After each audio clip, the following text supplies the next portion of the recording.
أمين بارئ الخلائق أجمعين والحمد لله الذي بعد فلا يرى وقرب فشهد النجوى تبارك وتعالى والصلاة والسلام على أشرف الأنبياء والمرسلين حبيب قلوبنا وطبيب نفوسنا وشفيع ذنوبنا أبو القاسم محمد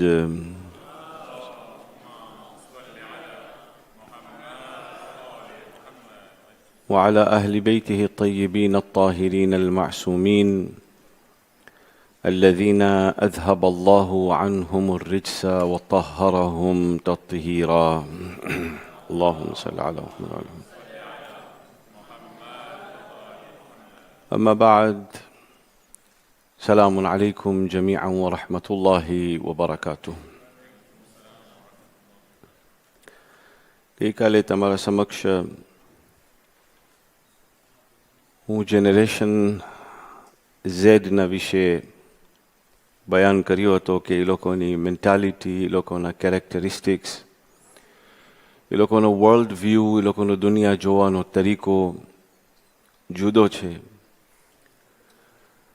હું તમને એટલો પણ સમજાવવાની કોશિશ કર્યો કે આમાં ફક્ત આપણે નથી, પણ ક્રિશ્ચિયાનિટીની અંદર, જુડાઇઝમની અંદર, હિન્દુઇઝમની અંદર અને એકેડેમિક ઇન્સ્ટિટ્યુશન્સની અંદર, એટલે એ જગ્યાએ જ્યાં યુનિવર્સિટીની અંદર ભણાવવામાં આવે છે, એ લોકો બધા આ વસ્તુને સ્વીકાર કરે છે કે જનરેશન ઝેડનો સોચવાનો તરીકો, એ લોકોનો સમજવાનો તરીકો સાવ જુદું છે. કેમ કે એ લોકો પાસે ઇન્ફોર્મેશનનું એક્સપ્લોઝન છે. યાની આ વસ્તુ એ લોકોને એટલી ઇન્ફોર્મેશન આપે છે કે એ લોકો ભૂખ્યા નથી ઇન્ફોર્મેશનના. ઇન્ફોર્મેશન આવતી જ જાય છે. અને પછી આ એઆઈ તરફથી અમુક વસ્તુ જે તમે કન્ટિન્યુઅસલી જોતા હો, ટિકટોકની અંદર કે ઇન્સ્ટાગ્રામની અંદર કે કોઈ પણ બીજા પ્રોગ્રામ્સની અંદર, કોઈ પણ એપ્સની અંદર તમે જોતા હો, તો એનો એક આલ્ગોરિધમ છે. એ આલ્ગોરિધમ તમને કેપ્ચર કરે, તમારી માઇન્ડસેટને સ્ટડી કરે, જાણે કે તમને કઈ વસ્તુ જોવાનું શોખ છે. ઘણી ફેરે અગર તમે સ્વિચ ઓફ ન કર્યા હો, તમે શોપિંગની વાત કરતા હો, મોફુની વાત કરતા હો ઘરની અંદર, તો સડનલી એક એડવર્ટિઝમેન્ટ આવે, મોફુની એડવર્ટિઝમેન્ટ આવે, તો તમને વિચાર થાય કે આ મને સાંભળે છે, મારી બધી વસ્તુને સમજે છે. એવી જાતની એન્વાયરમેન્ટની અંદર આ જનરેશન ઝેડ, ઇન્સ્ટન્ટ ગ્રેટિફિકેશન ખપે એ લોકોને. એટલે જે વસ્તુ હું માંગો છું, મને એ વસ્તુનું ઇમિડિયેટલી જવાબ જોવે છે. જ્યારે મારી પાસે કોઈ છોકરો આવે ને મને ફતવો પૂછે, તો આજના દોરના જમાનામાં જે મારો જમાનો હતો, જે મારા બાપાનો જમાનો હતો, એ જમાનાની અંદર મને ખબર છે કે એક છોકરો આવે છે, મને શરઈ મસઅલો પૂછે છે અને હું શરઈ મસઅલાનો એનો જવાબ આપું છું. પણ આજના દોરની અંદર મને યકીન છે કે જે મને પૂછવા આવ્યો છે એ બધી ઇન્ફોર્મેશન સાંભળીને, સોચીને, લઈને, રિસર્ચ કરીને પછી મારી પાસે આવ્યો છે મને સવાલ કરવા માટે. એટલે નહીં કે એને મારા પાસેથી મને ટેસ્ટ કરે છે, ના, એટલે કે જે એ ગોતી લીધો છે એના ઉપર એને સેટિસ્ફેક્શન નથી. એને કદાચ મારા પાસેથી જુદો જવાબ જોતો હોય, એ જવાબ માટે મારી પાસે આવે છે, પણ રિસર્ચ કરીને આવે છે. એક જમાનો હતો બેબી બૂમર્સનો જમાનો. બેબી બૂમર્સ એટલે એ લોકો જે આજે 60 ને 80ની એજમાં છે, એ લોકોને બેબી બૂમર્સ કહેવાય. એ લોકોનું કેરેક્ટરિસ્ટિક જુદું હતું. આજે એમાંથી અમુક જણા છે, અમુક જણા નથી. એ લોકોની કેરેક્ટરિસ્ટિક એ હતી કે એ લોકોને ટ્રેન કરવામાં આવતું હતું કે તમે હાર્ડ વર્ક કરો, હાર્ડ વર્ક. યાની તમે મહેનત કરો, તમારા ધંધાની અંદર, તમારા કામની અંદર મહેનત કરો, મહેનત કરો, મહેનત કરો. એ મહેનત કરતાં કરતાં કરતાં કરતાં એ લોકો મકાન લીધું, એ લોકોએ જોડા લીધા કપડાના, આ કર્યા. અને આખી વસ્તુ ઇન્ડિવિજ્યુઅલિઝમ ઉપર હતી એ લોકોની, કે હું છું, હું આ કમાવ્યો છું, હું આ છું. પૈસાની કિંમત એ લોકોને ખબર હતી કે પૈસાની કિંમત શું છે. એ લોકો જાણતા હતા કે પૈસાની કિંમત શું છે, ને એ લોકો કન્ટિન્યુઅસલી હાર્ડ વર્ક કરતા હતા. આજનો જનરેશન ઝેડ હાર્ડ વર્કમાં નથી માનતો, સ્માર્ટ વર્કમાં માને છે. એ લોકો કહે છે કે તમે મહેનત કરતા રહ્યો. એ બાપ દાદાનો જમાનો હતો કે તમે મહેનત કરો. આજના જમાનાની અંદર એ લોકો પાસે એટલું ઇન્ફોર્મેશન છે કે એ લોકો સ્માર્ટ કામ કરે છે. જે અમને વર્ષમાં કમાવામાં લાગતું હતું એ લોકો એક મહિનાની અંદર કમાવી લે છે. બેઠા બેઠા કમાવે છે, ફોનમાં કમાવે છે, કમ્પ્યુટરની અંદર કમાવે છે. એ લોકોની ઈ મેન્ટાલિટી છે. બેબી બૂમર્સના જમાનાની જે મેન્ટાલિટી છે, તમે આજે એને કહો કે હું પપ્પા શર્ટ લીધો છું, 100 યુરોની શર્ટ લીધો છું, તો એને પરસ્યા નીકળી આવે, પરસીના, કે મારા જમાનામાં હું 100 યુરોમાં આખી દુનિયા ફરતો હતો. તું આજે એક શર્ટ 100માં લે છે. એ લોકોના જમાનાની અંદર એક મેન્ટાલિટી હતી કે મેં જે કમાવ્યું છે એ મારું છે. ઘણી ફેરે તમે તમારા ઘરે જોશો કે ફેંકવાની વસ્તુ હોય એ લોકો જમા કરીને રાખ્યા છે, ગેરેજની અંદર સડે છે બધી વસ્તુ, વાપરતા નથી. પણ તમે લોકોને કયો એઝ અ જનરેશન ઝેડ, તમે લોકોને કહો કે તમારા ઘરને આ બાપા શું છે, મમ્મા શું છે, આ કેમ રાખ્યા છો, કે ના કદાચ કાલે કામ આવશે. એવી રીતના કરી બધું સડી જાય છે ગેરેજની અંદર. પણ એ લોકોનું ઈ મેન્ટાલિટી હતી કે જે છે એ મારું છે, હું રાખું, મારા પાસે રાખું. ખેર, આ હું તમને એક્ઝામ્પલ આપું. જનરેશનની અંદર પહેલું હતું સાયલેન્ટ જનરેશન, ખામોશ જનરેશન. પછી હતું બેબી બૂમર્સનું જનરેશન આવ્યું. પછી જનરેશન એક્સ આવ્યું. પછી જનરેશન વાય યા મિલેનિયલ્સ જેને કહેવાતા હતા એ જનરેશન આવ્યું, જે જનરેશન ઝેડથી જરાક ઉપર છે. એ લોકોની કેરેક્ટરિસ્ટિક જુદી કેરેક્ટરિસ્ટિક હતી. આ જે જનરેશન ઝેડ છે. મારું આ બધું કહેવાનું મતલબ, આ આખું એક સબ્જેક્ટ છે, 10-12 દિવસનું સબ્જેક્ટ છે. ખાલી આ એક દિવસમાં 2 દિવસમાં ન પતે આ સબ્જેક્ટ, ઇબ્તિદાથી ઇન્તિહા સુધી. હવે જનરેશન બૂમર જનરેશનમાં આપણે જોઈએ કલ્ચર અને રિલિજનનું ક્લેશ. કલ્ચર અને રિલિજનનું ક્લેશ એ છે કે ઇન્ડિયાથી પાકિસ્તાનથી અમેરિકા, ઇન્ડિયાથી પાકિસ્તાનથી અફઘાનિસ્તાનથી ઈરાનથી બધે બાજુથી માણસો એ લોકોના કલ્ચરની અંદર જીવતા હતા. ત્યાં કોઈ કલ્ચરનું ક્લેશ નહોતું, કોઈ જાતનું ક્લેશ નહોતું. મુહર્રમના દિવસો છે, બધા મુહર્રમના દિવસોમાં જતા હતા. ઈદ એ ઝહરા મનાવી છે, બધા ઈદ એ ઝહરાની અંદર જતા હતા. નવરોઝ આવે છે, બધા નવરોઝની અંદર. કોઈ જાતનું ક્લેશ નહોતું. જબાનની અંદર ક્લેશ નહોતું, જીવાની અંદર ક્લેશ નહોતું, કાંઈ નહીં. એક કલ્ચરની અંદર એ લોકો રહેતા હતા. એ જ કલ્ચરમાં એ લોકોના દીનને પાડતા હતા. કોઈ ડિસ્ટિંક્શન નહોતું. દીન અને કલ્ચરના વચમાં કોઈ ડિસ્ટિંક્શન નહોતું, અને અગર હતું તો એ ઢંકાઈ જતું હતું, કેમ કે કોઈ જાતનું ક્લેશ નહોતું. પણ આજે જનરેશન ઝેડ અને બેબી બૂમર્સ માં એટલો ફરક આવી ગયો છે, જેને કહેવાય છે જનરેશન ગેપ. એટલો ફરક આવી ગયો છે કે જેની ઇન્તહા નથી. બાપ આવ્યો છે અફઘાનિસ્તાનથી કે ઇન્ડિયાથી, એ જાણે છે કે સુફરાની, ઇમામ જાફર સાદિકના સુફરાની કિંમત શું છે, એને ખબર છે કે એનો મતલબ શું. એને એ શીખવાડવામાં આવ્યું કે ઇમામ જાફર સાદિકનો સુફરો આ છે. જનરેશન ઝેડ વાળો કે છે મને વાંધો નથી, પણ તમે મને સમજાવો એની વેલ્યુ શું છે. હું તમને કેટલા એક્ઝામ્પલ એની અંદર આપું ત્યારે તમે સમજશો. હવે બાપને એમ થાય છે કે દીકરો મારું સાંભળતો નથી. દીકરાને એમ થાય છે કે બાપને મારી વાત સમજ પડતી જ નથી. બાપ એની જગ્યાએ બરાબર છે, દીકરોએ એની જગ્યા, જનરેશન ઝેડ વાળો બચ્ચોએ એની જગ્યા બરાબર છે. માં, બેબી બૂમર્સના ટાઈમની માં, એ પણ એના મગજની અંદર બરાબર છે. જનરેશન ઝેડની નવી છોકરી એના જનરેશનની અંદર, એના જનરેશન પ્રમાણે એ પણ બરાબર છે. વચની અંદર કમ્યુનિકેશન નથી. ઘણી ફેરે તમે ઘણા રિચ્યુઅલ્સ આપણે કરીએ છીએ, રિચ્યુઅલ્સ. આજના જમાનાનું વાય, કેમ અમે આ રિચ્યુઅલ કરીએ છીએ. એ જમાનાની અંદર વાય નહોતું, સ્વીકાર કર્યા અને એ જનરેશનને એ લોકો પાડ્યા. તો જનાબ ઇબ્રાહીમના જમાનાની અંદર જનાબ ઇબ્રાહીમના એક અંકલ હતા, એનું નામ હતું આઝર. કુરાન મજીદ એને બાપ તરીકે રિફર કરે છે. એની અંદર જનાબે ઇબ્રાહીમ જોઈ છે કે એના અંકલ બુથ બનાવે છે. આ જનરેશનની અંદર એનો જનરેશન જરાક જુદું હતું, એના બાપનું કે એના અંકલનું જનરેશન જરાક જુદું હતું. ને ઇબ્રાહીમ થિંકિંગ ઇન્ડિવિજ્યુઅલ હતા, વિચાર કરવાવાળા માણસ હતા, ઓર્ડિનરી છોકરા ના હતા. એ એક વસ્તુને ઇવેલ્યુએટ કરતા હતા, એનાલિસિસ કરતા હતા, એનાલિસિસ કરીને વિચાર કરતા હતા. જેનું કુરાને મજીદ મને અને તમને હુકમ આપે છે કુરાનમાં કે તમે વિચાર કરો, તમે તદબ્બુર કરો, એ ઇબ્રાહીમ કરતા હતા. જ્યારે એના અંકલ બુથ બનાવતા હતા, બુથ, ત્યારે ઇબ્રાહીમ અલૈહિસ્સલામ કુરાન મજીદમાં ખુદા કહે છે, ઇઝ કાલ લી અબીહી વ કૌમિહી મા હાઝિહી તમાસીલ અલ્લતી અંતુમ લહા આકિફૂન.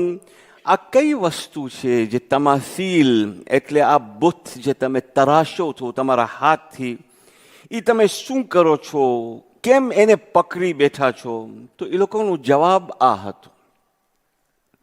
અને હું ખાલી જવાબ દઉં છું, એનું વજાહત નથી કરતો, ને આ ઘણી ફેરે તમે સાંભળી લીધા છો.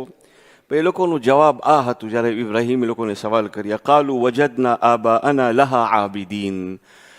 અમે એટલે કરીએ છીએ કે અમારા બાપ દાદાઓ આ વસ્તુની ઇબાદત કરતા હતા, એટલે અમે આની ઇબાદત કરીએ છીએ.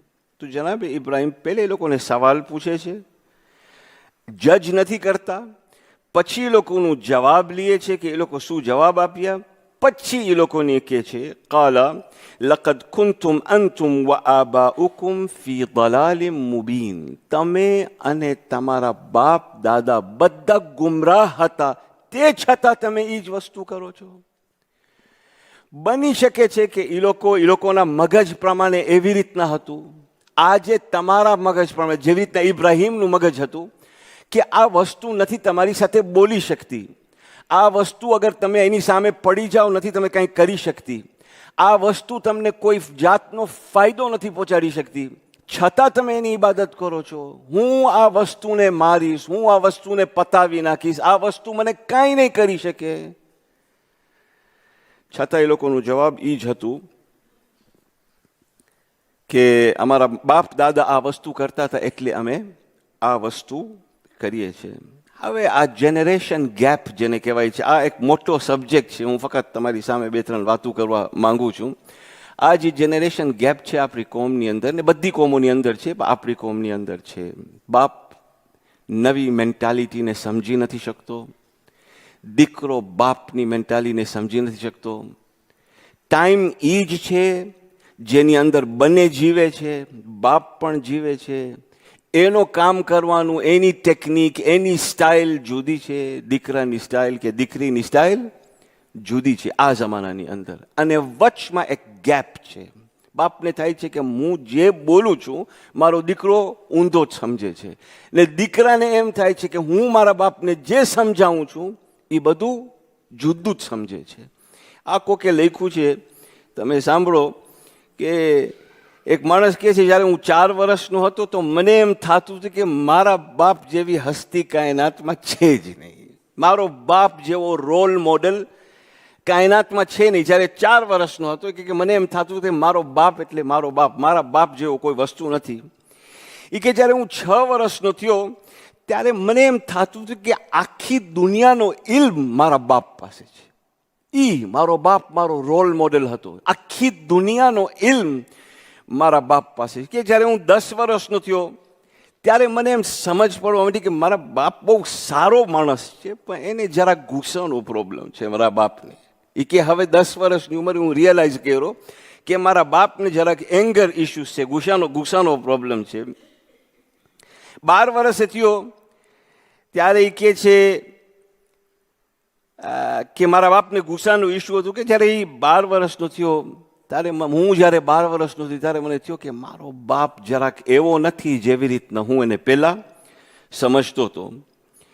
એ કે જ્યારે હું 14 વર્ષનો થયો ત્યારે હું જ્યારે કોમ્યુનિકેટ કરું મારા બાપ સાથે ત્યારે મને એમ થાય કે એના વિચારો બધા જૂના વિચારો છે, એને કાંઈ બીજું સમજમાં આવતું જ નથી. જે નવી વસ્તુ હું એને સમજાવવાની કોશિશ કરું છું મારા બાપને એ વસ્તુ સમજમાં આવતી નથી.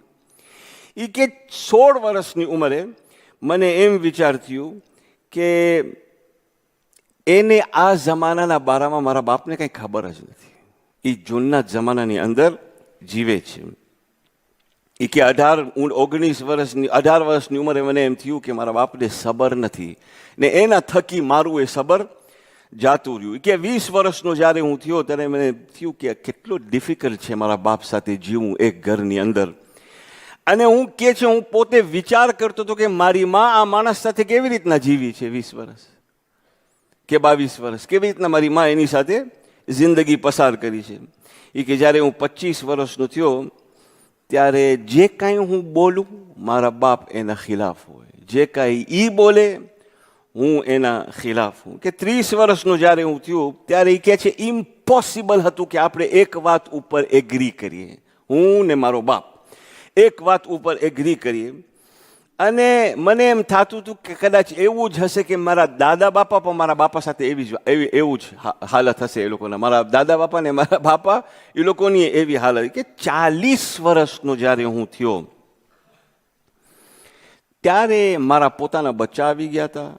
હવે હું મારા બચ્ચાઓની પરવરિશ કરતો હતો ત્યારે મને પાછું એમ થયું ના, જે પ્રિન્સિપલ ઉપર મારો બાપ મને પાડ્યો છે એ પ્રિન્સિપલ જરૂરી હતા. એ કે 40 વર્ષે મને એ વિચાર આવ્યો કે મારા બાપ જે પ્રિન્સિપલ ઉપર મને પાડ્યા હતા એ પ્રિન્સિપલ બરાબર હતું. 45 વર્ષની ઉંમરે હું વિચાર કરવા માંડ્યો કે ખબર નહીં કેટલા તુફાન પસાર કર્યા હશે મારા બાપ, જેની મને પાડવાની અંદર ને કેટલો ડિફિકલ્ટ છે બચ્ચાને પાડવું.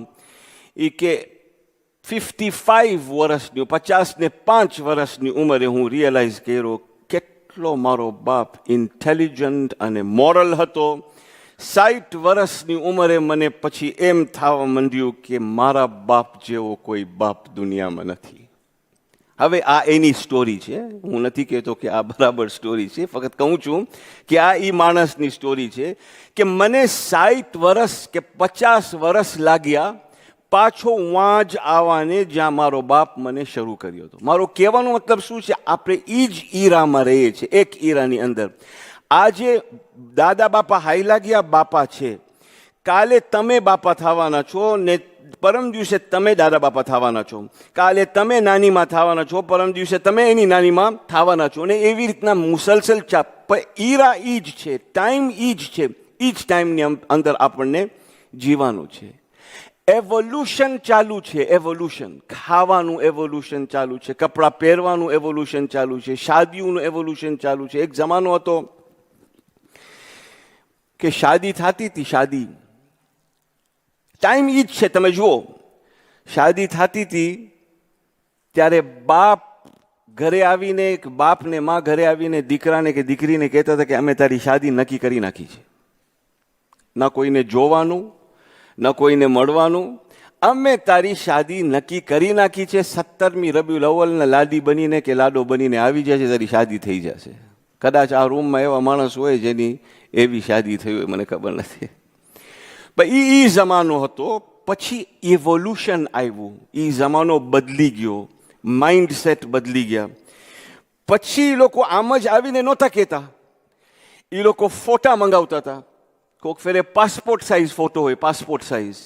એ પાસપોર્ટ સાઇઝ ફોટો બાપ છોકરીનો ફોટો છોકરાને દેખાડે, છોકરીનો ફોટો છોકરાને દેખાડે. 13મી રજબ નક્કી છે, તમને મસ્જિદે આવવાનું છે, તમારી શાદી થઈ જશે. ન મળવાનું ન કાંઈ. ઘણા કદાચ આ રૂમની અંદર એવા હશે કે મને તો બધા યંગ દેખાય છે, પણ જેની શાદી એવી રીતના થઈ હોય ફોટાથી. એ પાસપોર્ટ સાઇઝ ફોટો, ઓલું આખું નહીં, ખબર નથી. પછી પહેલી રાતના જ્યારે જાય ત્યારે ખબર પડે કે આ કઈ જાનવર સાથે મારી શાદી થઈ છે. ખબર ના હોય ત્યારે એ જમાનો. પછી વિવાહ તૈકા, ખબર નહીં કેવી રીતના પણ તૈકા. એ જમાનો હતો. એ જમાનો એવોલ્યુશન થઈને પછી એના પછીનો જમાનો આવ્યો. પછી ઘરે બોલાવતા હતા છોકરાને કે તું આવ શરબત પીવા કે ચાય પીવા કે જલેબી ખાવા. તો એ છોકરો આવતો તો ઘરે ચાય પીવા, જલેબી ખાવા. ને એને જોવાનો તરીકો એ હતું કે એ જ્યારે લઈ આવે છોકરી જ્યુસ કે પાણી કે કાંઈ પણ, ત્યારે આમ પકડીને એને જોઈ લેતો હતો ને શાદી થઈ જતી હતી. એ ટાઈમ પણ પસાર થઈ ગયું. આ જ ઈરા, હું આ ઈરાની વાત કરું છું, વિધિન ધ નેક્સ્ટ લાસ્ટ 50-60 યર્સની વાત કરું છું તમને હું. એ જમાનો એ વટાઈ ગયું. પછી જમાનો આવ્યો મસ્જિદની બારે માં ઊભી રહી છોકરી કે હું આ છોકરીની બાજુમાં ઊભી હોઈશ, તું અહીંયા વટાજે તો જોઈ લેજે દૂરથી, આ છોકરી જે મારી બાજુ ઊભી હશે એની સાથે તને શાદી કરવાની છે. એ જમાનો એ વટાઈ ગયું. પછી ફેસબુકનો જમાનો આવ્યો. મળી લીધા, જોઈ લીધા, બધું કરી લીધા. હવે ઇન્સ્ટાગ્રામનો જમાનો. હવે આ ઇન્સ્ટાગ્રામનો જે જમાનો છે ને, સ્નેપચેટનો જમાનો છે, એનાથી હું તો કભી બહાર જ છું. મને ખબર નથી ઇન્સ્ટાગ્રામ કેવી રીતના ચલાવવાનું, હું નથી જાણતો. પણ હવે આજનો જમાનો એ છે કે છોકરો હોય કે છોકરી હોય, હું આજે ક્યાં કફેમાં બેઠો છું, આજે મેં શું ખાધું, આજે દરિયાના કયા કિનારે હું બેઠો છું, બધી ઇન્ફોર્મેશન એ લોકોને હોય. શાદી થઈ જાય બાપને ને માને પછી ખબર પડે કે આ લોકો હવે બધું નક્કી કરી લીધા છે. ખોટું છે સાચું છે એ મારું મકસદ નથી કહેવાનું. મારું મકસદ કહેવાનું છે કે આ એવોલ્યુશન થતા રહીએ છે. હું આજ મસ્જિદમાં બેઠો છું, હું આ જમાતની અંદર છું, વસ્તુ થાય છે, મજલિસો આવે છે, બધું થાય છે, છોકરાઓ હાઈલા જાય છે. કનેક્શન નથી. લીડરશિપને નથી ખબર કે યુથનું શું પ્રોબ્લેમ છે, યુથને નથી ખબર કે લીડરશિપને કયો પ્રોબ્લેમ છે.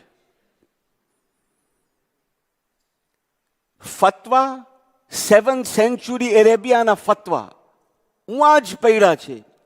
ટાઈમ બદલાઈ ગયું. એ ફતવો મને આજે એપ્લાય કરવાનું છે. હવે આના માટે મને જરાક વધારે ટાઈમ ખપે કે હું તમને સમજાવું કે હું શું કહેવા માંગુ છું. આ ઈરાની અંદર, આ જમાનાની અંદર મને મારી ઇજ્જત, મારો કલ્ચર ઇસ્લામ શું કર્યો તમને ખબર છે? ઇસ્લામ કલ્ચર નથી, યાદ રાખજો. ઇસ્લામ સિવિલાઇઝેશન છે. ઇસ્લામ વે ઓફ લાઈફ છે. ઇસ્લામ કલ્ચર નથી. ઇન્ડિયાનું કલ્ચર છે, પાકિસ્તાનનું છે, ઈરાનનું બધા પોતપોતાના કલ્ચરમાં એ લોકો પોતે જીવે છે. કલ્ચર અને ઇસ્લામની અંદર કોઈ પ્રોબ્લેમ નથી. ઇસ્લામ એક વે ઓફ લાઈફ છે. એ જે કલ્ચરમાં જાય એ 3 વસ્તુ કરે ઇસ્લામ.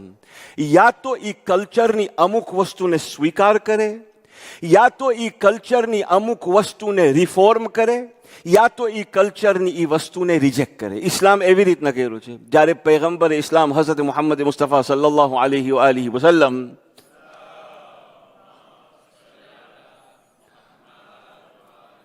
એ જમાનાની અંદર જ્યારે એ આવ્યા, મક્કામાં પેગનિઝમનો જમાનો, જાહિલિયતનો જમાનો હતો. એની અંદર ઘણા કલ્ચરની અંદર એવી વસ્તુ હતી કે એકબીજાને મારી નાખતા હતા, જીવતી છોકરીઓને દફન કરી નાખતા હતા. એવી વસ્તુ એ લોકો કરતા હતા. જ્યારે ઇસ્લામ આવ્યું ત્યારે ઘણી એવી કલ્ચરલ સારી વસ્તુ હતી. લોયલ્ટી ફોર એક્ઝામ્પલ, કે ટ્રાઇબલની અંદર એક લોયલ્ટી હતી. ઇસ્લામને એ લોયલ્ટી પસંદ આવી. એ લોયલ્ટીને ઇસ્લામ સ્વીકાર કરીને બધાને તૌહીદની તરફ ખુદાવંદ તાલા લઈ આવે કે લોયલ્ટી બહુ સારી વસ્તુ છે જે તમારી કોમની અંદર છે. દીકરીને જીવતો ગાળી નાખવું ઇસ્લામ રિજેક્ટ કરી નાખ્યો કે આ ખોટી વાત છે. 250 બાયરી એક માણસ પણતો હતો, એ 250 બાયરી કાઢીને ખુદાવંદે તાલા હુકમ આપે છે પૈગંબર ઇસ્લામને કે આ એક માણસ 250 બાયરી, કોઈ બાયરીની કોઈ લેવલ નથી, કોઈ વેલ્યુ નથી બાયરીની, આને રિફોર્મ કરવાની જરૂર છે. ખુદાવંદે તાલા મનાઈ પાડ્યો કે તમે એટલી શાદી નથી કરી શકતા. તો કોઈ પણ કલ્ચરની અંદર ઇસ્લામ આવે. રિયુનિયનની અંદર ઇસ્લામ છે, રિયુનિયનનો કલ્ચર જુદો છે. એમાં બની શકે છે કે કોઈ વસ્તુ સારી હોય ઇસ્લામ એને સ્વીકાર કરશે, કોઈ વસ્તુ ખરાબ હોય ઇસ્લામ એને રિજેક્ટ કરશે, અને કોઈ વસ્તુ એવી હશે જેને લઈને ઇસ્લામ રિફોર્મ કરશે. ઘણી એવી વસ્તુ થઈ છે દરેક કલ્ચરની અંદર. તમે ઈરાની કલ્ચરની અંદર જાઓ તો ઇસ્લામ છે as a way of life. ઇરાકમાં જાઓ તો ઇસ્લામ છે as a way of life.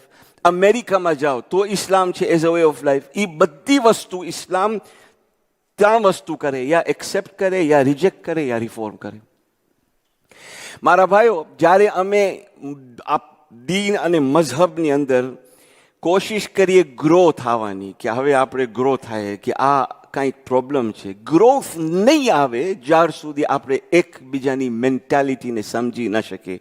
વડીલો બચ્ચાઓને જજ ન કરે અને બચ્ચાઓ વડીલોને રિજેક્ટ ન કરે. જ્યાર સુધી એ કમ્યુનિકેશન વચમાં નહીં થાય, યુથ જનરેશન ઝેડને ચશ્મા ઉતારીને વડીલને પહેરાવવાની જરૂર છે અને વડીલને ચશ્મા ઉતારીને જનરેશન ઝેડને પહેરાવવાની જરૂર છે. ત્યારે એ લોકો એકબીજાને સમજે. જ્યારે એ સમજવામાં આવી જશે ત્યારે મારા ભાઈઓ પ્રોગ્રેસ માટે રસ્તા ખુલશે. અગર હું મારો જ પકડીને બેસું કે હું વડીલ છું, જે હું જાણું છું એ જ બરાબર છે, તું જાણે છે એ બરાબર નથી, તો યુથ કહેશે ભાઈ આ મસ્જિદમાં મારું કામ નથી. હું કોશિશ પણ અગર કરવા જાઉં કે કાંઈ ચેન્જ લઈ આવું, મારા જેવું કાંઈ છે નહીં તો નથી. મારા ભાઈઓ, કાલના લીડર્સ જનરેશન ઝેડ છે, એ કાલના લીડર્સ છે. એ લોકો જેવી રીતના એ લોકોની દુનિયા જોઈ છે એ દુનિયા પ્રમાણે એની સંસ્થાઓ ચલાવશે. ત્યારે આઇસોલેશનની અંદર જનરેશન ઝેડ નહીં પણ મિલેનિયલ્સ આવી જશે.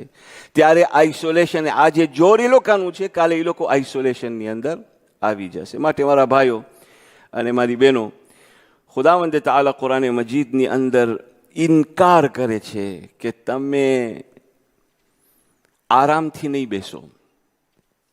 તમે કોન્ટિન્યુઅસલી તમે તમારી જિંદગીની અંદર આગળ વધતા જાઓ ને જેમ તમે તમારી જિંદગીની સામે આગળ વધતા જાશો તેમ તમારું પ્રોગ્રેસ વધતું થશે. એટલે કુરાન મજીદની અંદર ખુદાવંદ તઆલા મને અને તમને ઇન્વાઇટ કરે છે, આવો. આ જનરેશન ગેપ આજની વાત નથી. કુરાન મજીદ એના બારામાં તસ્કરો કરે છે કે મા બાપ એના દીકરાને કહેતા હતા કે તું ઈ કર કે જે ખુદાવંદે તઆલા તને હુકમ આપ્યો છે, તો બચ્ચો જવાબ દેતો તો અસાતીરુલ અવ્વલીન. આજે તમને મને વાતું કરો છો પપ્પા મમ્મા, જે તમે મને વાતું કરો છો એ બધી જૂની એન્શન્ટ વાતું છે. તો ખુદાવંદ તઆલા કહે છે ના, તારા મા બાપ પાસે એક્સપિરિયન્સ છે, એ એક્સપિરિયન્સને તું લે અને એના થકી તું આગળ જા. આજે ઇન્સાન, ગઈકાલે તમને કીધો, સ્પેસ કોન્કર કર્યો છે. એ સાયન્સ થ્રુ સ્પેસ કોન્કર થઈ ગઈ છે. ઇન્સાન સમંદરની ગહેરાઈઓને સમજી ગયો છે કે એ સમંદરની ગહેરાઈમાં શું છે. ખુદાવંદે તઆલા એસ્ટ્રોનોમીની વાત કરે છે કુરાન મજીદની અંદર. કેવી એસ્ટ્રોનોમી? યાની તમે વિચાર કરો, જ્યારે કુરાન નાઝિલ થયો ત્યારે ટેલિસ્કોપ નહોતું કે ઇન્સાન ટેલિસ્કોપથી જોઈ શકે કે ચાંદ કેવું લાગે છે, કે સૂરજ કેવું લાગે છે, કે સિતારો કેવું, કોઈ નહોતું.